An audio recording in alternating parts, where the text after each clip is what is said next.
Ale aloha ina kupuna. Nopo au I kamanava. Amena manava I ke ko'upono.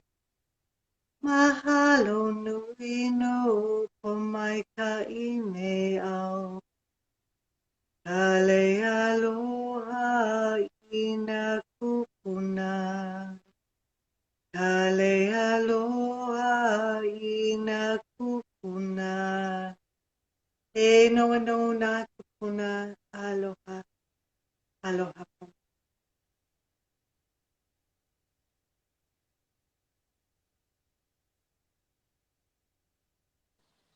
And may I ask so I'll ask you in a moment. Halani, do you want to pule? Mahalo.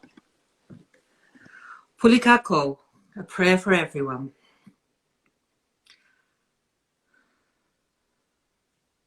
Na'akua, na'aumakua, e poe kehiko.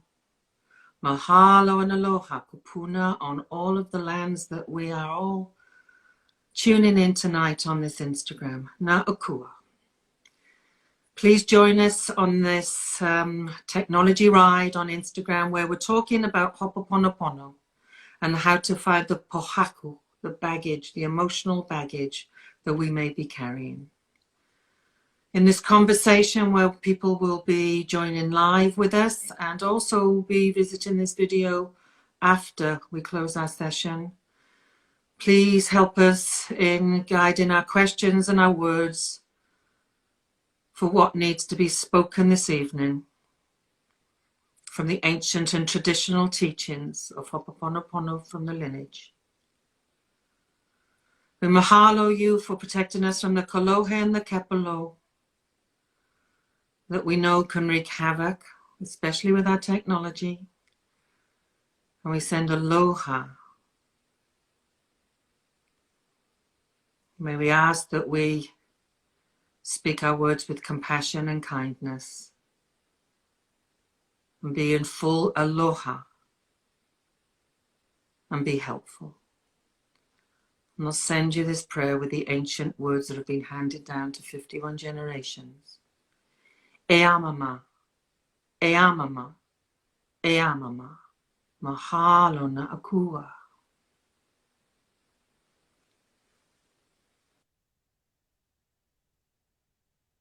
Mahalo. Mahalo. Mahalo. Can I ask you before you go any further, who taught you that ole, or is teaching you that ole? I learned that ole with Kumu Julia Nālani of Ho'ovana Spa on Maui. I did some training with her and was fortunate enough to learn one of these oles with her. Mahalo. Before we go any further, folks, that's part of our protocol in our lineage. There's different lineages operating here right now, but I come from a particular lineage, which I'll explain in a moment. And it's really important as a part of protocol to name not only where a particular ole or mele or hula or whatever it is comes from, but where you learned it from. That's part of our protocol. And now we bring those people, that lineage, into this space with us. Mahalo.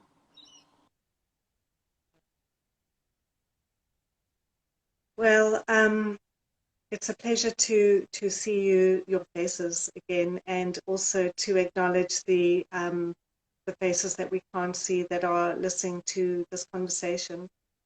And I know tonight is seems a big subject, to cover in 30 minutes. We'll try. But it's also a topic that pretty much every one of my clients present with, and even my own personal life, friends, family, we all have emotional baggage, things that we're trying to heal from in the past, forgive, let go of, not follow the same patterns, etc. So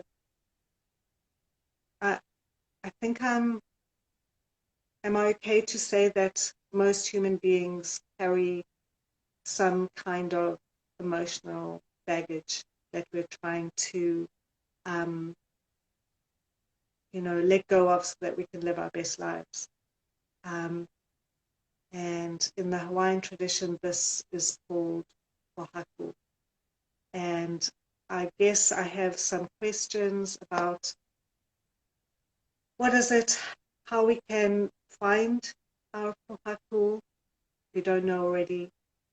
And once we have identified what it is, how can we then heal it, forgive, and let go and release?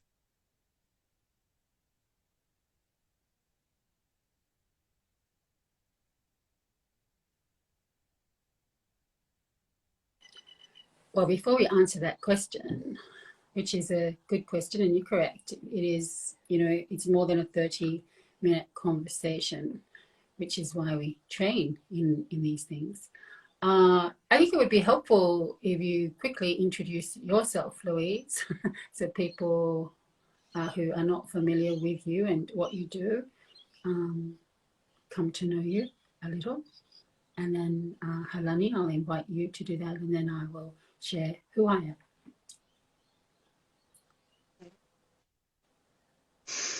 Deep breath.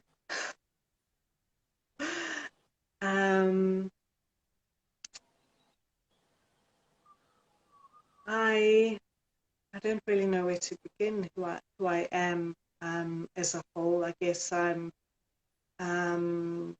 sitting here in Kalainia in Ireland.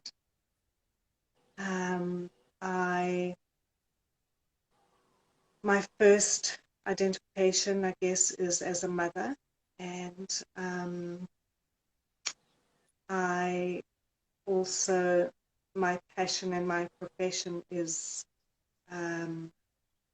practicing Lomi Lomi Hawaiian bodywork and healing. And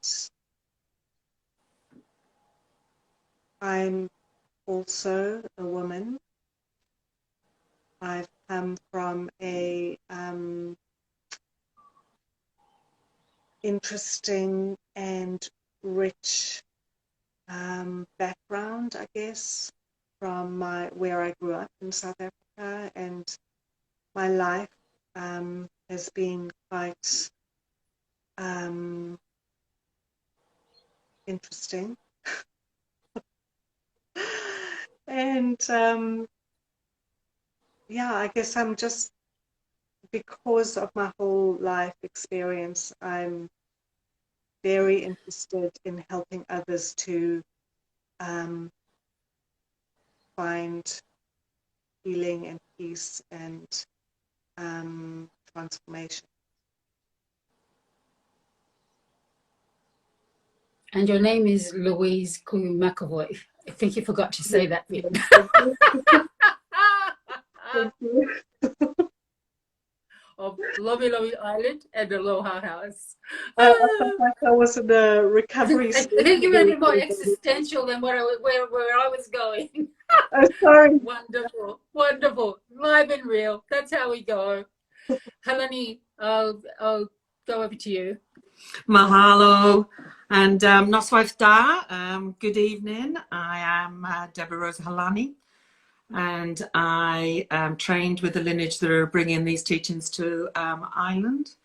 I am a woman from Cumbria, from Wales. I'm a Cymraeg, Welsh, and I am also a Druid, practicing Druid.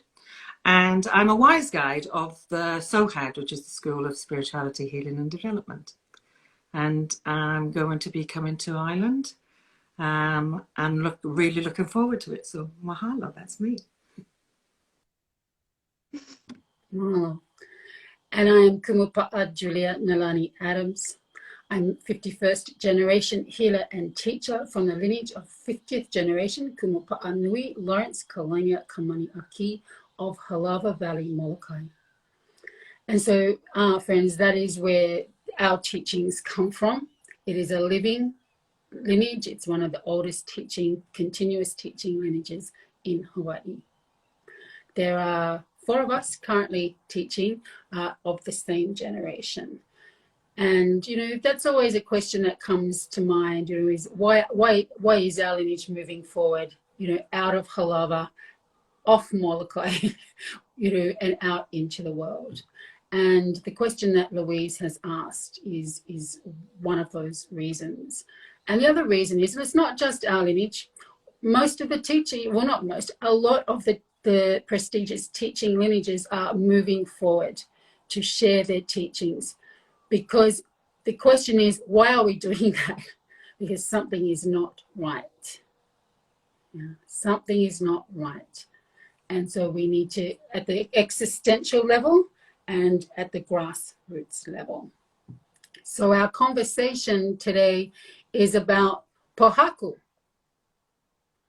And I guess the first place to start is to understand in the Olelo Hawaii what pohaku is. So when we're talking about pohaku, we're talking about stones. We're talking about boulders, big stones, big boulders, which are in our lineage teachings is used as a way to describe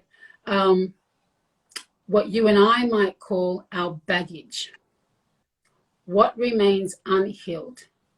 What is unhealed? What's in our awareness?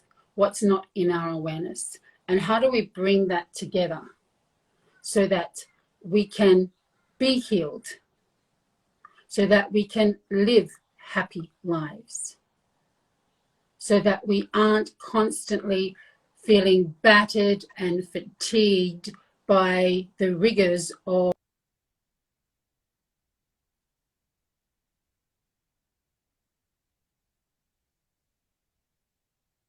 coming to a point of self-love, coming to a point of deep, deep, deep knowing. And I'm really interested that just as I was speaking and while I was pausing, I could see that there was some things going on with the video. I don't know if anyone else saw that. So we'll see how that comes out. So when we talk about emotional baggage, what are we really talking about? I'll put it to you that we're really talking about spiritual baggage. That is where the issue is. It is because we are out of alignment spiritually that we experience pain and suffering on the other levels of existence. We must come to that point of healing. That is our teaching. Of course, there are many ways to come to those places of healing. 2 ways that people are familiar with from the Hawaiian, indigenous Hawaiian way, and that's the key word, kanaka o iwi, the indigenous way, is through lomi lomi and ho'oponopono. As I said, there are other ways, but there are 2 ways that are very popular right now in the world. So we use the pohaku as the metaphor because it's huge, sometimes immovable. We have to learn how to move it. One of the ways that we use as practitioners is the practices of lomi lomi or ho'oponopono, specifically ho'oponopono, which was and is always done with lomi lomi. Now I want to put this up front. When we are talking about ho'oponopono, we are not talking about the prayer, the mantra, the song, the dance. I can't even think of how many other things that we have found over the internet. We are not talking about that. That is not ho'oponopono. And in fact, I will go as far to say that those distortions of ho'oponopono and what it actually is the work of the kolohe and the kepalo. The kolohe and the kepalo are the destabilizing, evil entities that are always present, always watching for ways to activate our vulnerabilities, that which remains unhealed. It is not in their best interests for you and I to be healed, to be pa'a. They like chaos. They like to wreak havoc. Our job is to become pa'a. Our title, Kumu Paʻa, teachers of the foundation, teachers of the how to do that, so that you are not disabled, you are not buffeted, slapped around by what happens in life, that you remain resilient. That is our only motivation, to help you become pa'a. We talk about strength. You hear it all over the gram, over on the book, TikTok, LinkedIn. I don't know how many I could name, I can't even think, but all the different social platforms about being strong, especially where it pertains to wahine, women, being strong women. That in itself is a point of distraction, because it sets something up that is unrealistic and actually not true. We have a different way of looking at that. We call it being pa'a, and it comes from a strong, unshakable foundation. That's where we find our inner strength. It arises from our na'au, hip, shoulder, that'll be my shoulder, shoulder to shoulder, hip to hip. This area. How do you know if you have a pohaku? You will know because something feels not right to you. Sometimes it's a very vague kind of sensation, almost unnameable, but it's something. Sometimes it shows up in your language. I just have to get through this then. Finish this sentence. I'll feel happier when. Finish this sentence.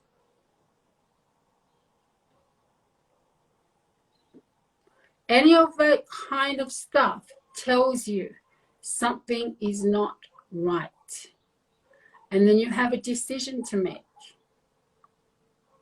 Either I want that to be made right, or I do not. If I make the decision to make it right, I have to do something. I have to take some sort of action. Which is where people come from. Can you find your deep emotional baggage by yourself? Probably not. Sometimes we get to this level. We think we've done it. And then something happens, takes us back down that rabbit hole. Takes us away from our true north.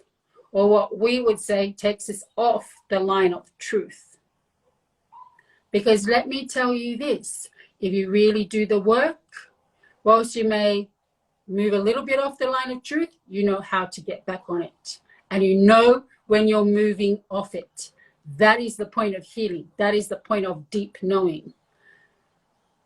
If you're already off it and you feel rocky and destabilized, that tells me as a practitioner that when you did your work, you didn't get deep enough.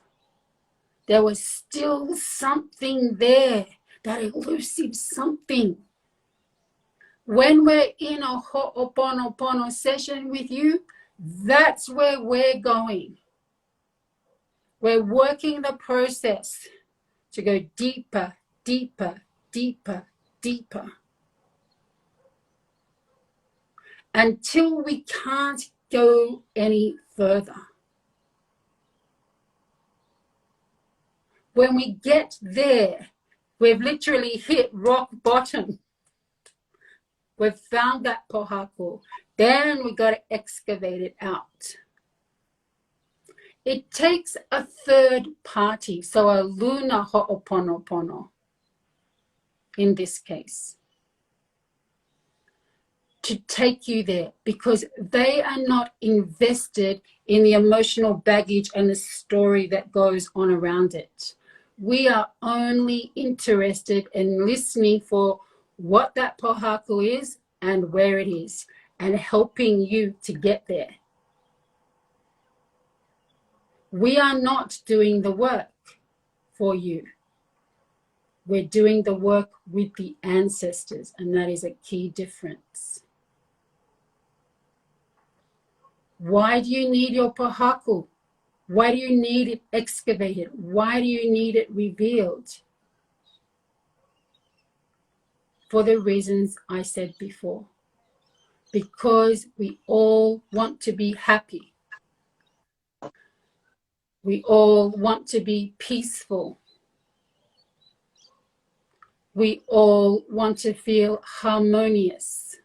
We could finish this sentence. Because I want to feel X. Because I want to have a good job in X. Finish the sentence. What do I want? Anything that prevents you getting to that state is a pohako. It has no place in your life. It creates separation within yourself. If you are separated within yourself from the truth of who you really are, and that's what ho'oponopono helps you to get to, the truth of who you really are. Not who you think you are, but who you really are. Your essential essence. Anything that keeps you separate from that is a pohako. It keeps you separate. It keeps you disempowered. It keeps you stuck in a place that you know innately, I don't want to be here. I want to be there.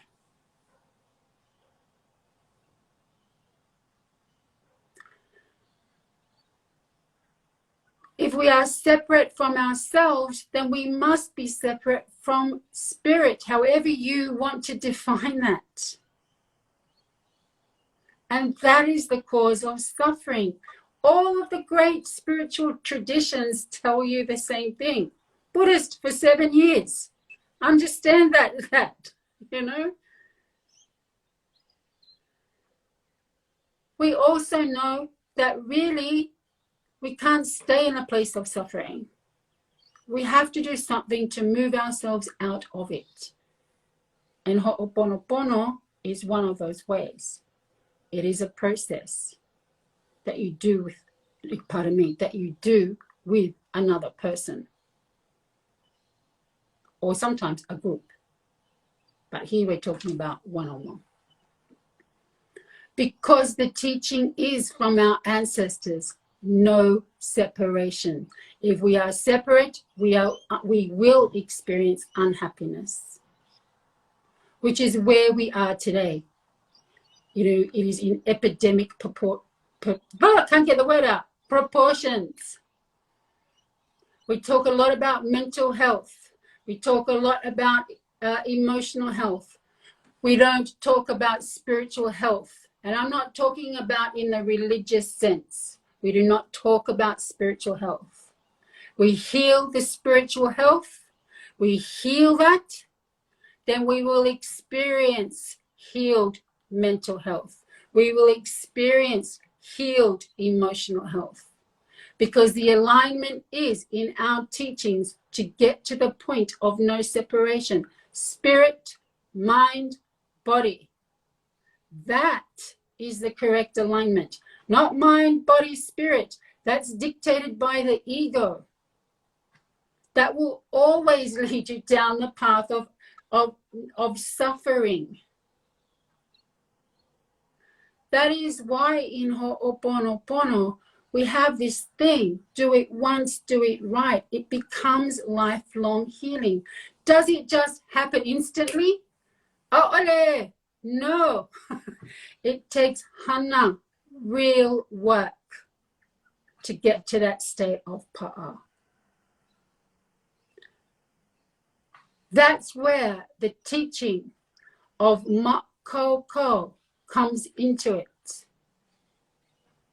Makoko, always be ready, always be prepared.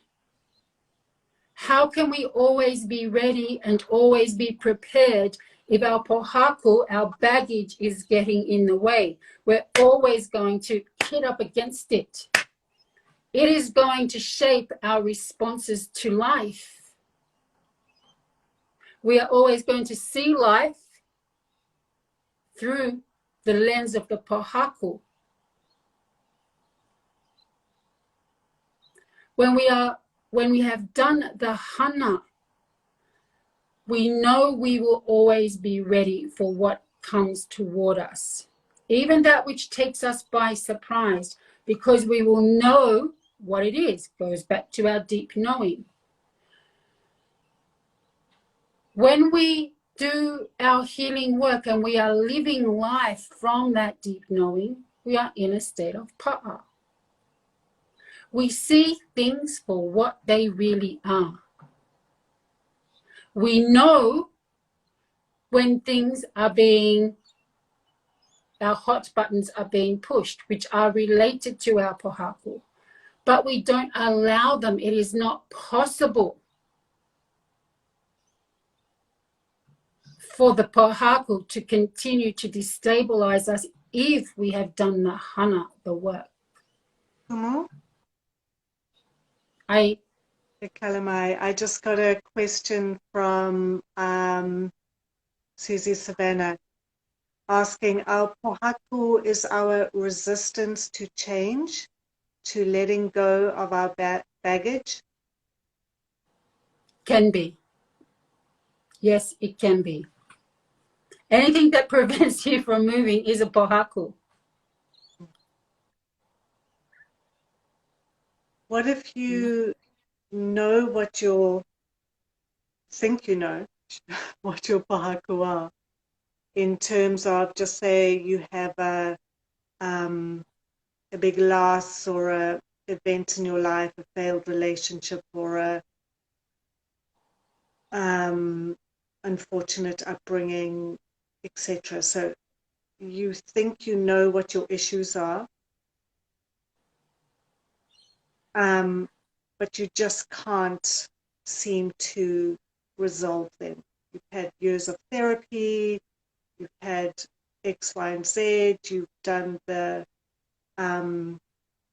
burning and release and forgiveness ceremonies, but still, so every little bit you think, yes, I'm there, I've let go of that, I've forgiven, but somehow you just can't seem to get to the root. Just can't, you're still getting triggered after all these like 20, 30, 40 years. Not asking for myself. Well, the answer is simple. Didn't go deep enough in the work. There's a pohaku there. That's the first part. And sometimes it's because we continue to live the healing and not the wounding, which is, I say this often. We keep living our present life through the rear vision mirror, if you like. That's part of being pa'a, is to know when you're getting those vulnerabilities are being impinged upon. The process helps you to understand what it feels like when you are being, I'll put it that way, impinged upon. When you are being destabilized, when they are being activated and you are in danger of picking those pohaku up again. We become aware of what it looks like in our relationships, because it's all about the Pelina relationship. We come to understand, to remind ourselves that part of the hana is to have done the deep forgiveness work, which is why the mantra does not work. Beautiful words. Beautiful words. But where's the work in that? Where is the hana? Where is the finding of it? I can speak to you from personal experience, as can these two other wahinis and anyone. I see Kumu Hula Mahealani Linda is also in the live. She's a luna ho'oponopono. We all know what it's like to sit in the hot seat. We all know what it's like to move through life without our pahaku, but with awareness of when they're getting activated again. We all know that. Uncle Filippo, I always remember what he said, the 49th generation. He said, healing is 99% self-discipline. Once it is known what's going on, it's over to you.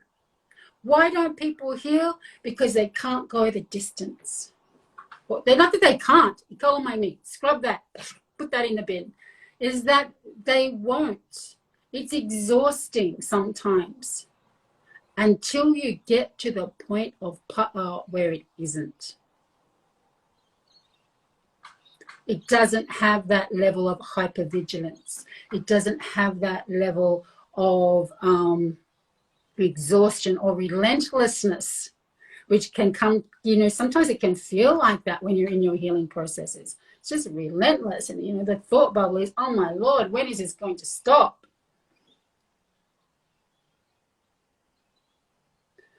But the point of doing that level of work and getting to that point of self-discipline is so that you are completely empowered. Talk a lot about empowerment. That's how you get there. And when you are there, as I said before, you see things for what they really are. Not through the eyes of your vulnerability, which is your pohaku, but through the eyes of being healed and pa'a. You will see people for what they are. You will see their games they play with you. And you will recognize, oh, ow, that's coming towards me. And in the moment, no, I'm not going there with them. I'm staying here, firm, unshakable, or what we say, pa'a. And we're able to do that because we've done the healing work. We've put those layers down. That's how it works. That's how it rolls. Part of the process of healing is to learn self-discipline. Yes, sometimes we get it wrong when we're newly trying out our new things. That's part of the hana, is to go, okay, well, that didn't work out so good. But I'm not going to disintegrate because my foundation is strong enough to go, okay, what happened there? Let me look at that from that place of spiritual intelligence, from that space of spiritual health. So we have the right distance from it. That's what it's about, folks. My hot buttons get pressed, but I can feel it happening. My old stories, I can feel it happening. And what I do is, I know it. I know that's my old story. I know that's an old hurt. I know that's an old experience. It has no place in who I am and where I want to be today. I live my life from that space, not from that space. Some days it does take effort. It really does. And other days it's like, hey, when I review my day and my, prayers or my meditation, sometimes it's like, hey, so this happened today and I didn't go over there. I stayed here. Only possible because you get to that deep level. When we talk about living a spiritual life, what better way can there be? And that's the teaching of Makoko. Always be ready. Seeing things for what they are. And also seeing something coming at you, that could be a tsunami, and going, okay, I know what to do here. I'm not going to get bowled over by it. I'm not going to get stuck rolling around in the wave. I know what's coming. I know the impact of what that can have on me. I know what to do before it does that. Makoko.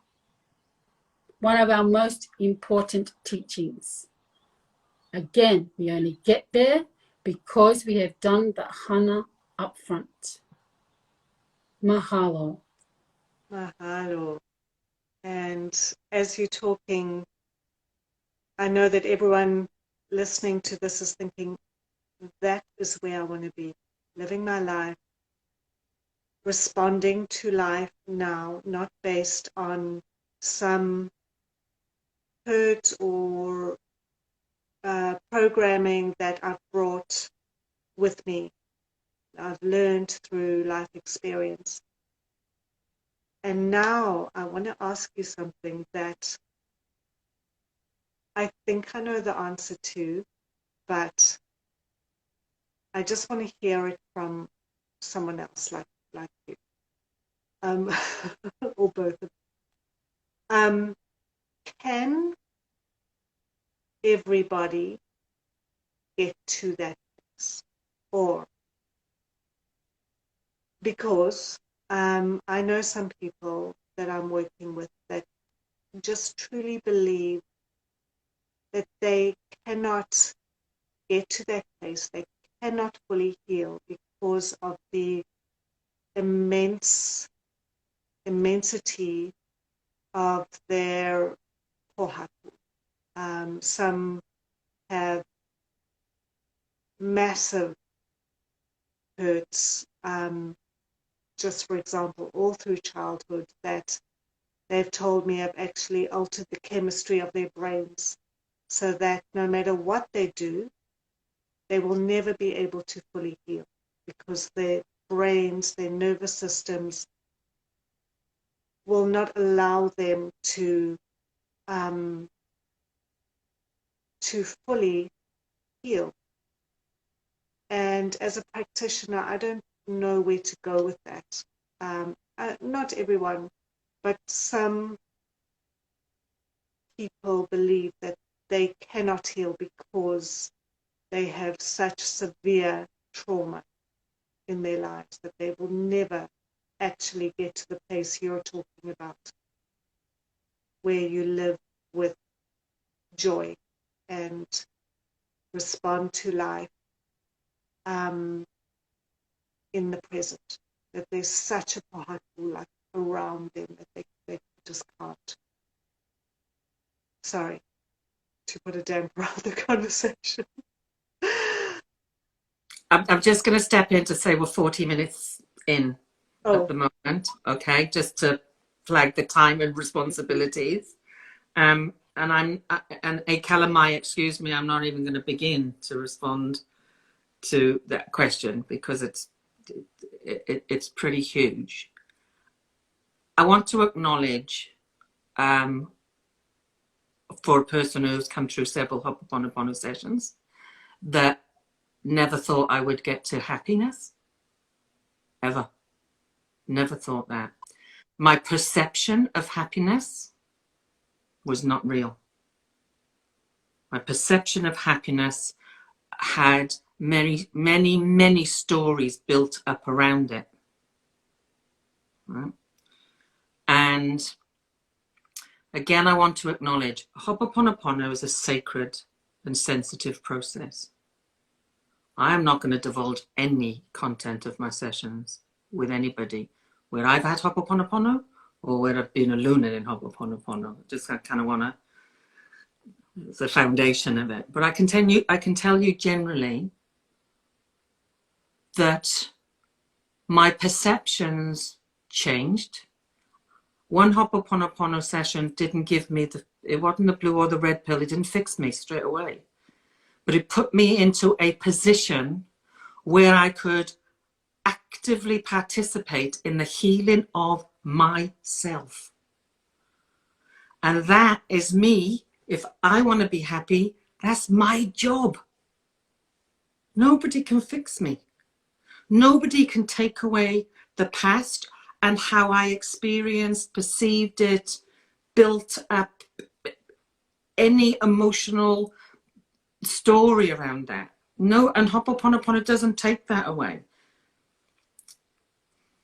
But when I've worked the process, I came into a position of more understanding.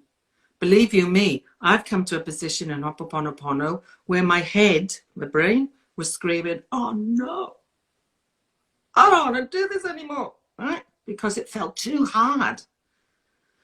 But again, if you work your process, you have the assistance to do it. It's a very kind place to be. And you, like Kumu says, you do the work to restore yourself.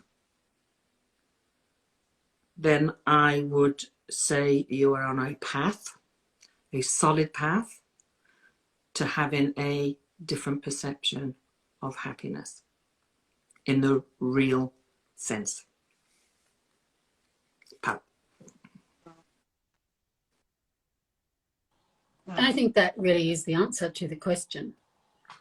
You know, when we have to be general in this kind of, when a question like that is asked without knowing the specifics of a particular person, because Ho'oponopono is specific to each person. We also acknowledge that Ho'oponopono is not for every situation. That's why we train people very carefully, and why our training process is a long one compared to other people or other organizations. Right? And as a result of Ho'oponopono, there is also what we call restitutions, things that you have to do, which is what Deborah Rose Nālani is talking about in your day-to-day life, to transfer the healing that has occurred in the realm of healing at the level of Ho'oponopono to your everyday life. That's what, when we talk about the hana, the work, that's what we're talking about.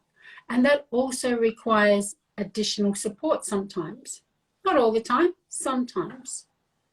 And what that additional support looks like also arises out of your Ho'oponopono. That's why it's so integrated. Look, my hands don't look very integrated. That's why it's so integrated. We have to get to the level of healing. That's why it's a process. And that's why we bite off a relationship one at a time. We don't try and, it's not the panacea of trying to do everything all in one hit. That doesn't also mean that, you know, you schedule regular weekly sessions. That is not how it works. You got to do all the work, and when you get there, you know what you need to do next, whether you need to come back and then work the next relationship. People don't come back to Ho'oponopono unless they've done their restitutions, their actions. We can't take them back because they've already been given by the ancestors what needs to happen in order for them to take the next step. But if they don't do that, we can't work with that. in a ho'oponopono sense. We may have to work with that a little bit differently. That's what Uncle Filippo is talking about when he says it's about self-discipline to do it. And then our role is to help them find what support needs to be around this in order for this to happen. Deborah says it's a, you know, it's a very kind space to be in. It is a space of aloha. Aloha for the self. Aloha for where you could be, how you could be. Aloha for the willingness to at least try. You know, that is aloha. At least I'm trying here. That's all that is being asked of you by the ancestors. Just try. And in the trying, something moves anyway. I hear those big stories. I hear them all the time, you know. Some of the things that people present with is unbelievable.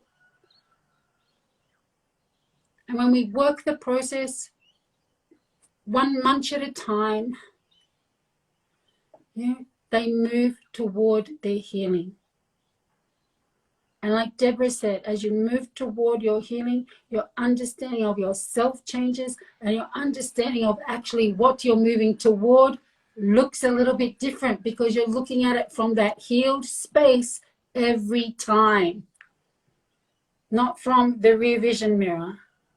You're looking, you know, at it from the present. It is really the definition of presence. I'm just aware of our time. It's such a huge conversation. But I will say this to you. You know, we run a, you know, Deborah made a very good point. She said it's a path. It is a path. We run a program, and it's called the Path to Pa'a. And it contains our foundation teachings.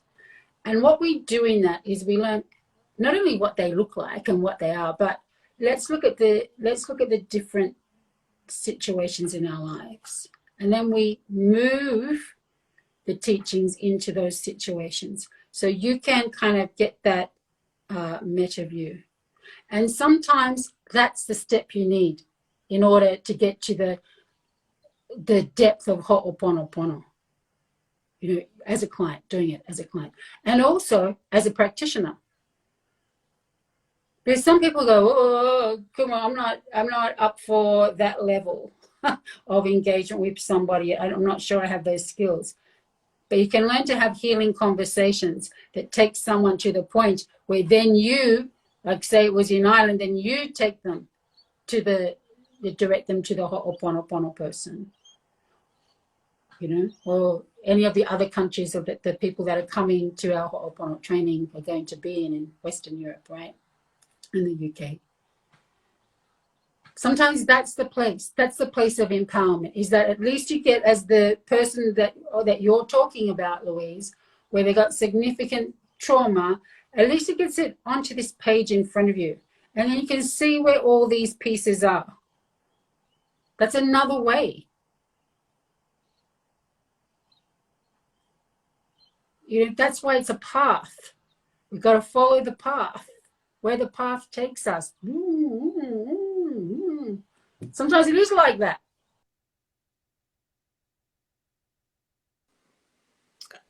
And for me, it's if I'm on mute, no, a bit frozen. Probably my video's signal's not good. So Kalainia, excuse me. The path to Pa'a for me is a course I return to continually, because every time I enter into that learning space, and that I come from a different place of learning. So it grows and it grows and it grows. The path to Pa'a, you don't have to do it once, but it's definitely the start, and it absolutely helps in every healing session. I've just seen this Kumu dropped off. Oh, It's all right. She's probably going to try rejoin. I've just invited her. Oh. Walina. Different position. So finish that. I don't know. I can't see anybody. Oh. That's hilarious.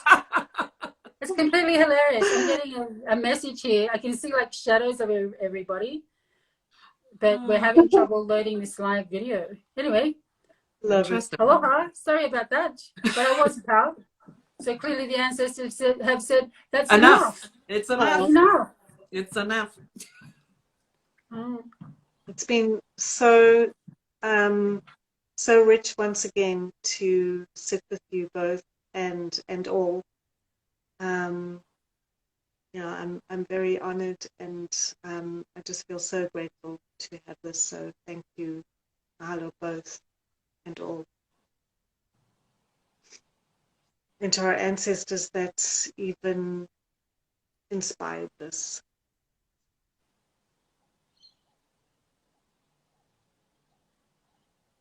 Well, if we're done, we perhaps should pulley. I'm well aware that we're way over our 30 minutes.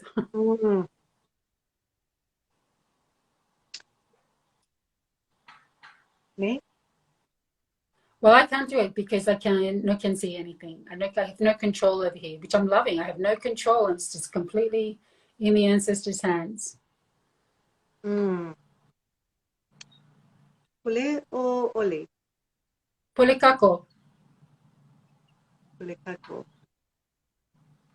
Mahalo, kia kua, na aumakua, puna, poe kahiko, for this opportunity to tune in to these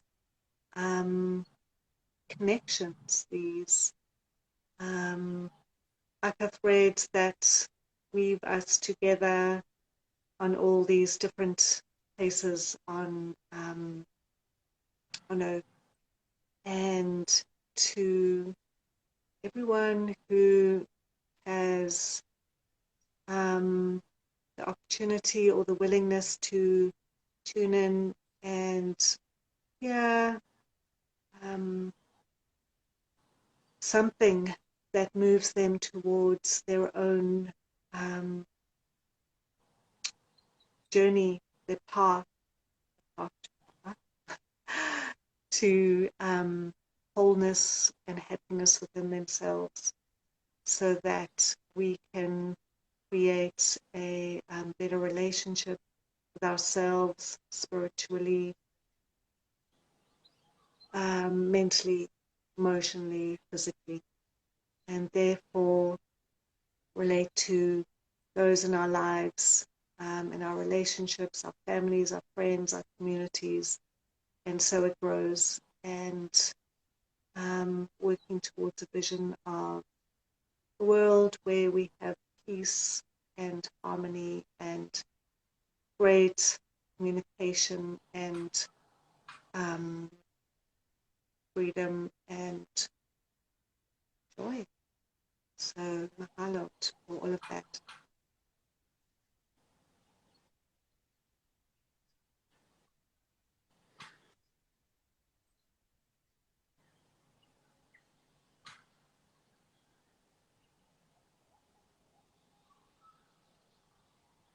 Are you Pau?